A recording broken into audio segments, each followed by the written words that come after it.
Everybody, it is day 10 of our 21 days of prayer fast. If you're just watching this video for the first time and you hear about fasting or you just recently started watching, it's not too late to get started if you haven't started.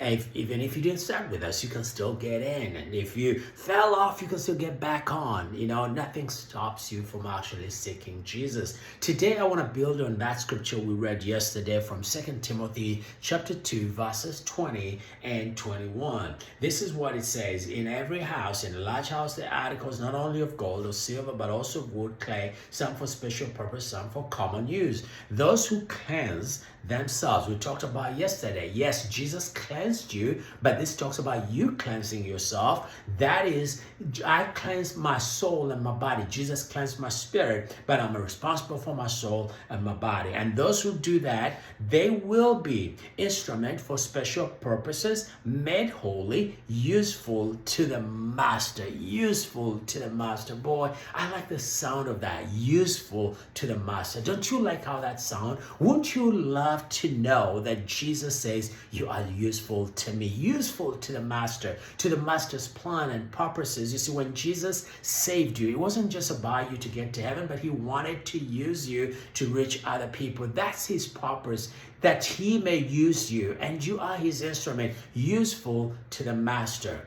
But in order for me to be useful to the master, I gotta cleanse myself. So what do I need to cleanse myself of? Whatever is sabotaging me being useful to the master. Whatever thing about me that makes somebody says, I would like to know Jesus, but about this thing about you, it turns me off. Those are things that we need to think about, that we need to cleanse ourselves of, so that we can be useful to the master, so that the people who are not Christians, when they look at us, they don't have anything to say, well, I would have wanted to know Jesus, but because of that, I can't. So we need to cleanse ourselves of any kind of thing, because eternity is so important. You see, what if you don't cleanse yourself? Well, I think that if you don't cleanse yourself, you can still go to heaven because Jesus cleansed your spirit, but you went to heaven without being useful to the master. And what a waste of time. So we want to be useful to the master, because that's really what counts. Useful to the master,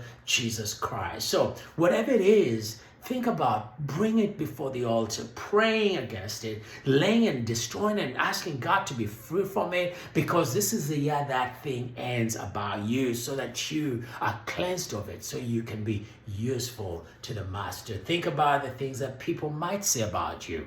Do they say you're a person full of anger? Or do they say you're controlling, or you're demanding? Or do they say you have a high attitude about yourself? Or do they say that, you gossip? Do they say, how can I be saved if I'm gossiping with you and you're a Christian? Is it an addiction? Is it something that they think that, well, a Christian shouldn't be doing that, but you're doing it, so that turns me off? Whatever that is, listen, it's important that you think about getting it totally broken off your life, because the sound of being useful to the master is worth it. Find yourself useful to the master, but in order to be useful to the master, you gotta cleanse yourself. That's what our prayer fasting today is all about. Let's cleanse ourselves so that this year, 2025, we are useful to the master.